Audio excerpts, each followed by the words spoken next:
Okay. Woo! The first episode of The Chatter. I'm so pumped. I'm so excited. Okay. Hi, everyone. So this is Courtney Roselle. Hi. She is a fitness coach and local boss. Honestly, I don't even know any other way to describe you. I like that local boss. Just gets everything. Like, Yeah, everything in it. I've known Courtney for the majority of my life. Yes. We started off eating cupcakes together at Carlos Bakery. Yeah. How old were you? I was 14.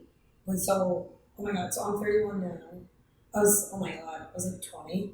Yeah. Wow. About like 11, 12 years. That's wild. Yeah, that's a whole decade. And we were in completely different places. Now, she is just like a motivational speaker, a business owner, an entrepreneur, just a triple threat. The local boss, like The you said. local boss. The local boss, like she said. Yeah. So, what made you want to start doing this?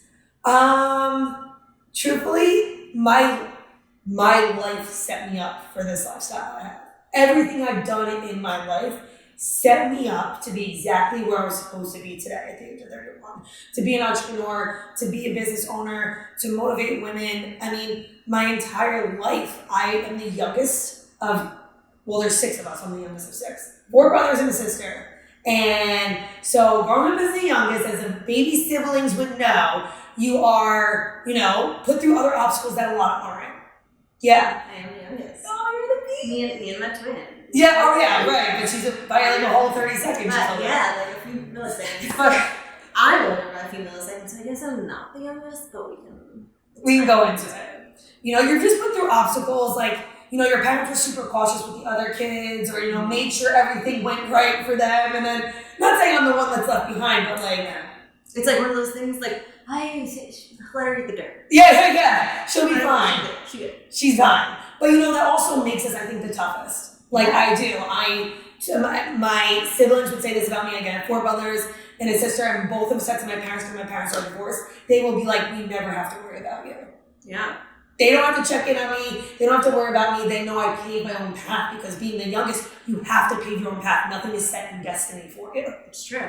I completely agree. Yeah. The one thing that you always talk to me about is like the things that push you. Yes. So in your entire career, you had said like you faced struggles where people would just come at you with, you're too much of this, you're not enough of this, you're too strong, too tall. How did you go about pushing through that? All the adversity. I just grew up with a very strong family. So when you have a very strong base, or you surround yourself with people that are stronger than you, which people need to start doing in their life, surround yourself with someone stronger than you, then you'll be accepted and be more comfortable with yourself. So I just learned in my family to be authentic. And that authenticity was going to attract other authenticity and other stronger people to only make me better at the end of the day. So, I was always bigger. I'm 5'10", right? So I'm 5'10". Yeah, maybe someone else I'm sorry. She's like, I'm 2.5. I'm bigger. I'm a 5'10" athlete. I'm like a bigger stature. And my mom and my family never made me apologize for it. They never were like, I grew up as a feminine tomboy, wanted to play all the sports. They never apologized for it. They never lessened me. They never made me smaller. When history always tells women they need to have a smaller stature. Physically, mentally, spiritually, we're supposed to be tinier, and my family never made me apologize for it. And that's what gave me my strength to just push through adversity. I tried my own insecurities, though. Like, people kind of forget, like, women have insecurities. People have insecurities, right? So when I was younger and I went into the modeling industry, because I'm a huge athlete, she was one of the only photographers that would shoot me, one of the only ones. But everybody was saying, you're too big. No, you're not going to want to be a model because you're too big. You never walk down the runway. You're too muscular. You would only be a plus size model. And I was like, but this makes me happy. Sports makes me happy. Being muscular makes me happy. And makes you you. Makes me me. Guess who the only opinion that matters is me? You. That's the only opinion that matters. It only took one other opinion, a Vogue editor, to believe in me, and also you, obviously, but you put out my pictures, to like give me that confidence. And it took one other opinion, and then it was like, boom. Can you tell the little story? I love I love the Vogue story. Okay, the Vogue story all comes down to, again, my mom and my family never making me feel small or apologize for myself. So every editor, photographer, magazine, was like, again, you're too muscular to this. So my mom went to the US Open one day. The amazing person that she had too many cocktails. She had way too many cocktails. Ended up sitting next to the editor of Vogue because my cousin Stephanie worked for philosophy and she had all these tickets. My mom and parents would never be able to afford those tickets. So the editor of Vogue was sitting next to my mom and she's like, why are you here? And she didn't know who she was. My mom had no idea who she was.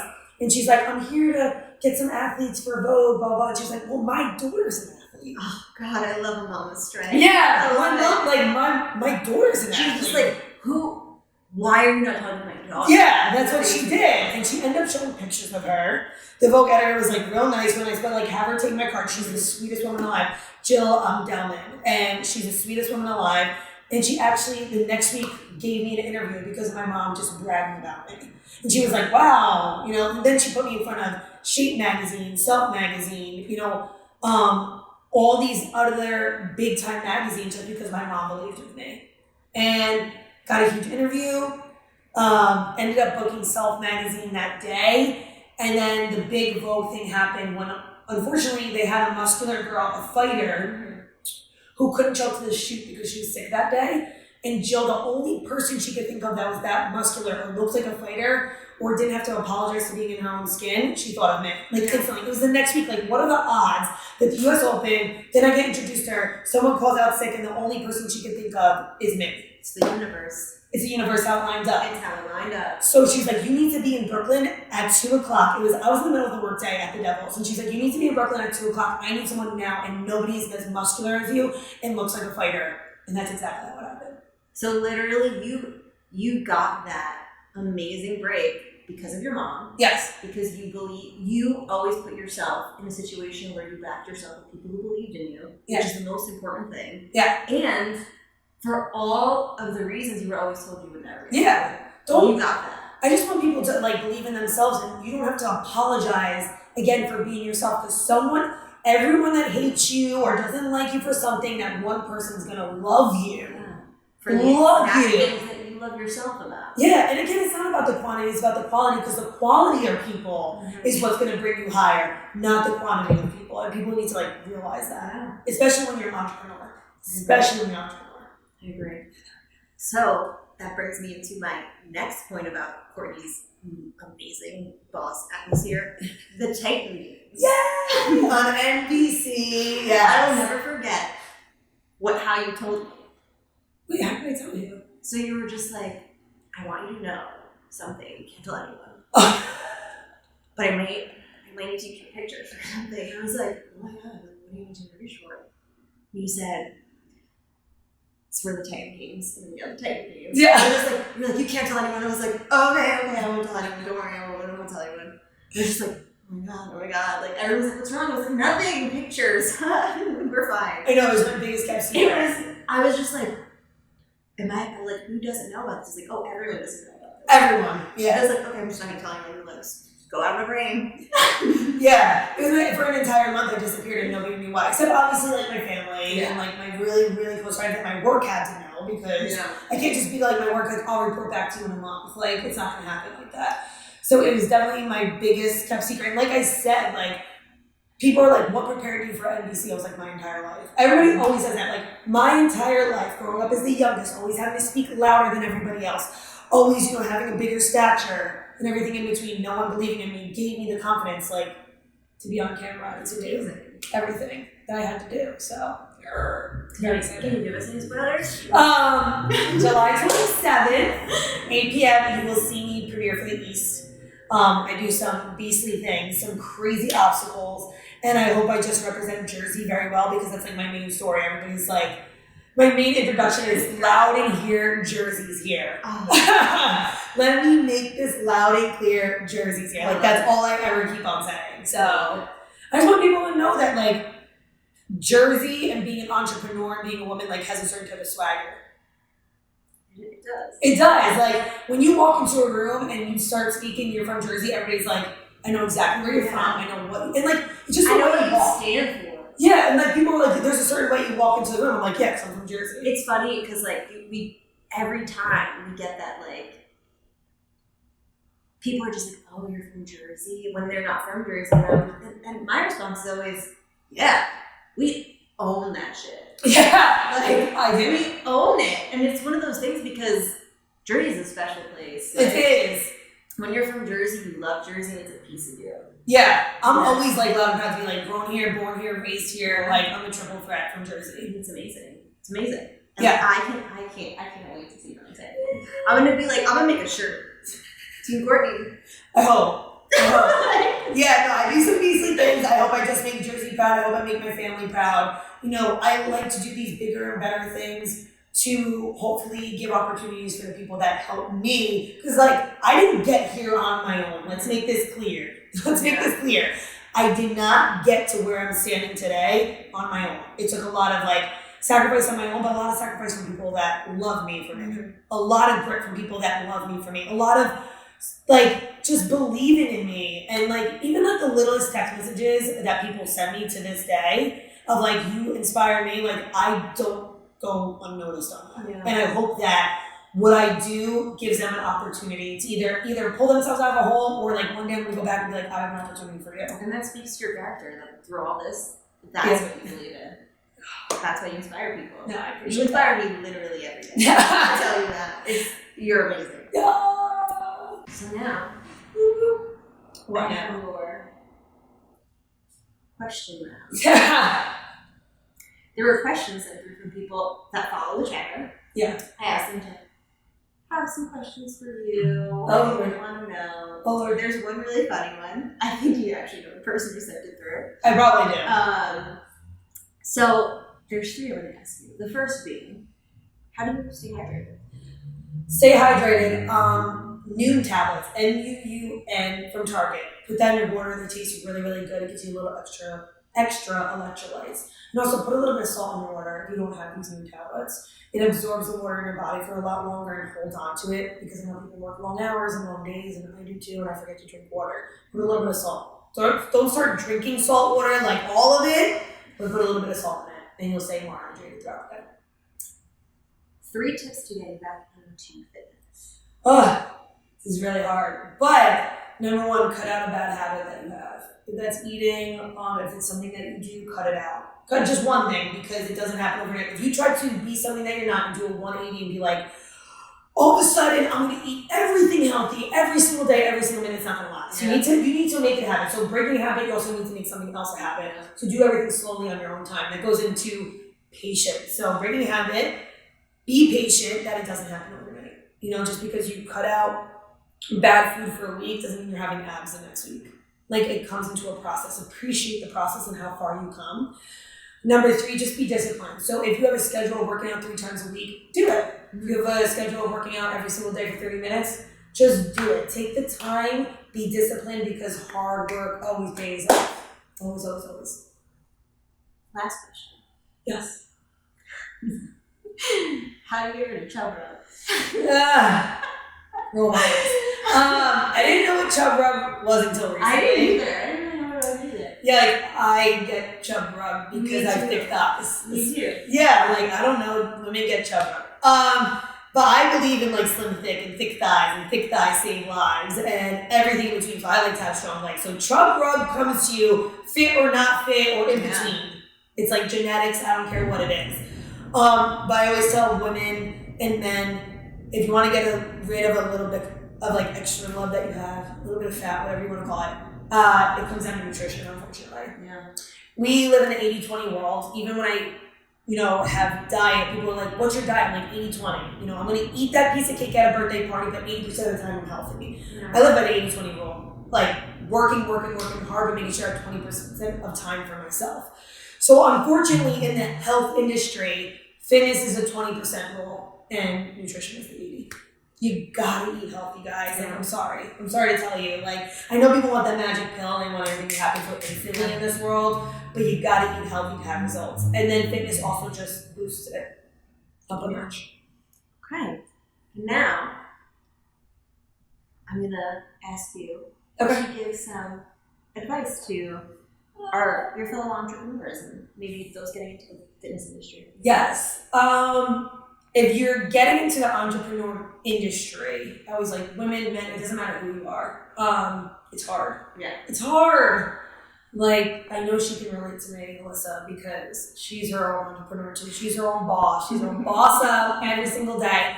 But it's not easy. You work so many hours. Sometimes like 11-hour days. Oh, easily.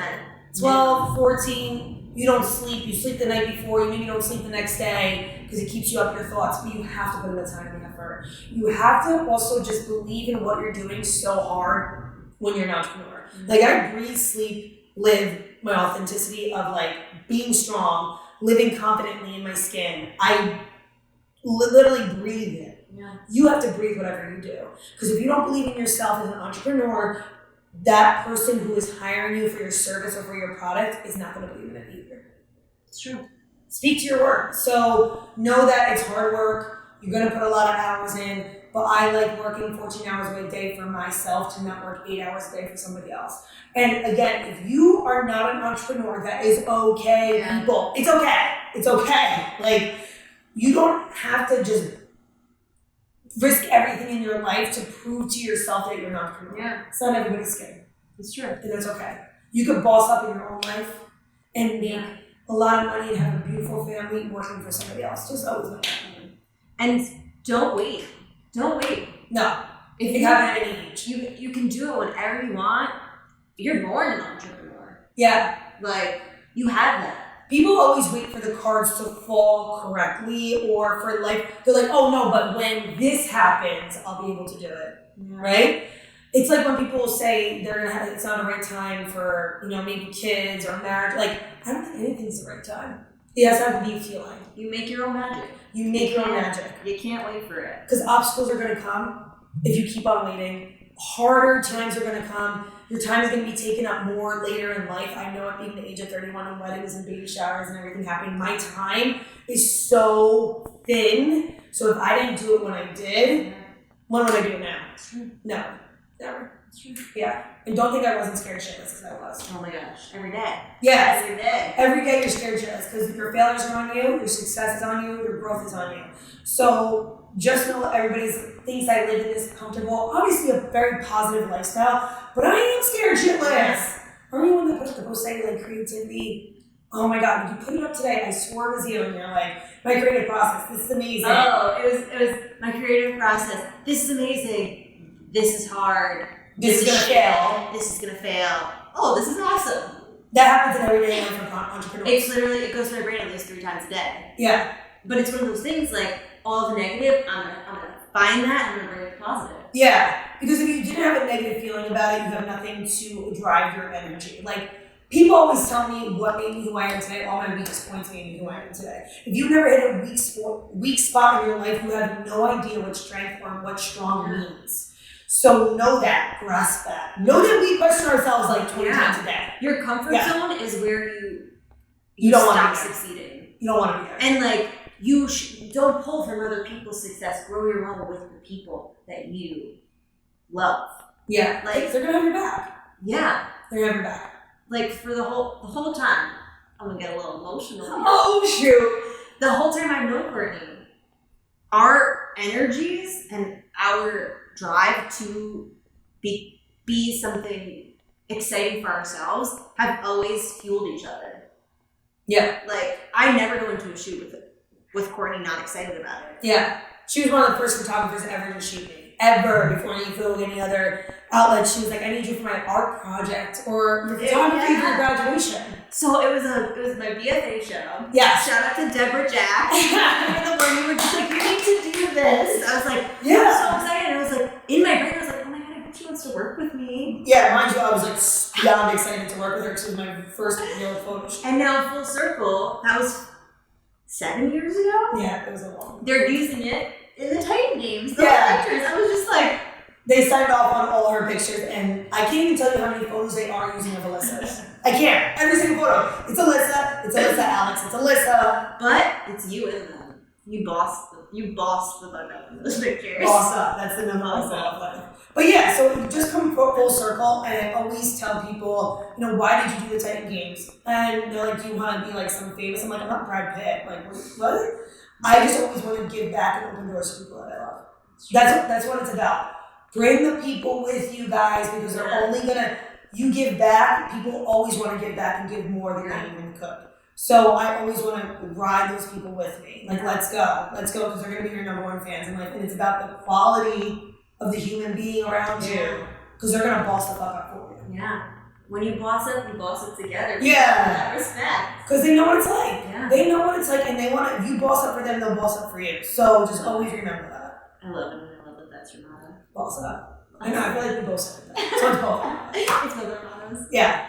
All right. Well, thank you, Court, for being on the show. Thank you for having me. First episode. It is our first episode, and I can't wait for you to give feedback. Tell me what you liked. Tell me what you didn't like. Everything's accepted here, except negativity. So we love open conversation. I will see you for our next episode next week. But until then, have a beautiful day and enjoy the chatter. Yeah, enjoy the chatter, guys. Thank you for tuning in.